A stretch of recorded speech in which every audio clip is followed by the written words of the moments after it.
So a few years ago, I was at JFK Airport, about to get on a flight, when I was approached by two women who I do not think would be insulted to hear themselves described as tiny, old, tough-talking Italian-American broads.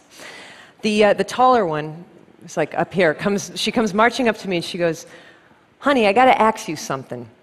You got something to do with that whole eat, pray, love thing that's been going on lately?" And I said, "Yes, I did." And she smacks her friend and she goes, "See, I told you, I said, that's that girl.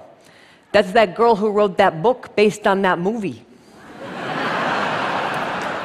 So that's who I am. And believe me, I'm extremely grateful to be that person, because that whole eat, pray, love thing was a huge break for me. But it also left me in a really tricky position moving forward as an author, trying to figure out how in the world I was ever going to write a book again that would ever please anybody. Because I knew well in advance that all of those people who had adored Eat, Pray, Love were going to be incredibly disappointed in whatever I wrote next, because it wasn't going to be Eat, Pray, Love. And all of those people who had hated Eat, Pray, Love were going to be incredibly disappointed in whatever I wrote next, because it would provide evidence that I still lived.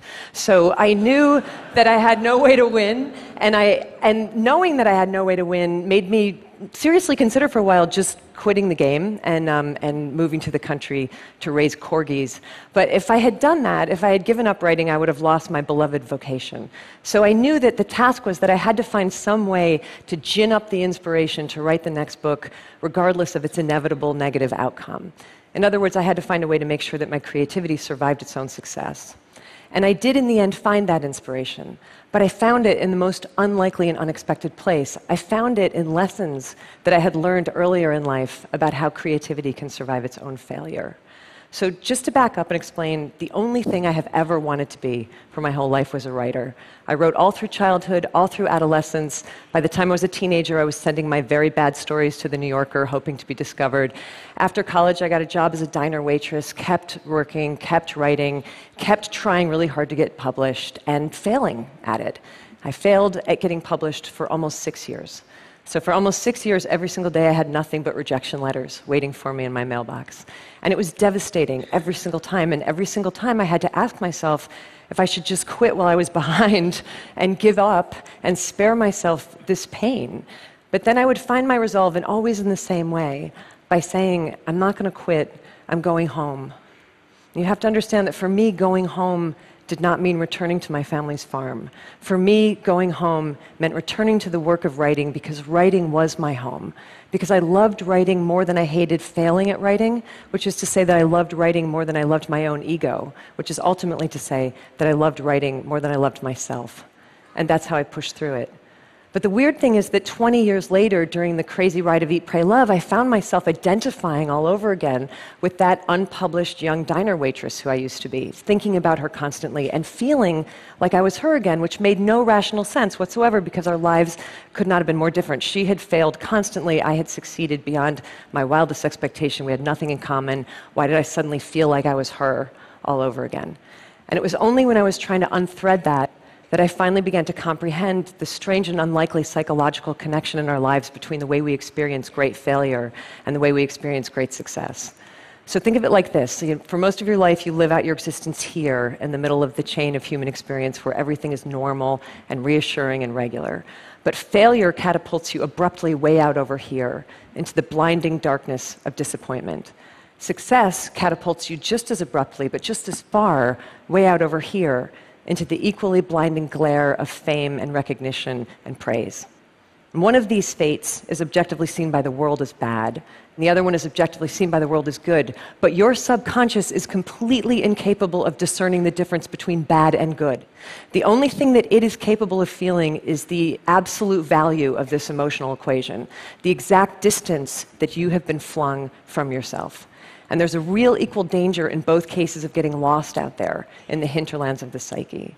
But in both cases, it turns out that there is also the same remedy for self-restoration, and that is that you have got to find your way back home again as swiftly and smoothly as you can. And if you're wondering what your home is, here's a hint. Your home is whatever in this world you love more than you love yourself. So that might be creativity, might be family, might be invention, adventure, faith, service, might be raising corgis. I don't know. Your home is that thing to which you can dedicate your energies with such singular devotion that the ultimate results become inconsequential. For me, that home has always been writing. So after the weird, disorienting success that I went through with Eat, Pray, Love, I realized that all I had to do was exactly the same thing that I used to have to do all the time when I was an equally disoriented failure. I had to get my ass back to work. And that's what I did. And that's how, in 2010, I was able to publish the dreaded follow-up to Eat, Pray, Love. And you know what happened with that book? It bombed. And I was fine. Actually, I kind of felt bulletproof, because I knew that I had broken the spell, and I had found my way back home to writing for the sheer devotion of it.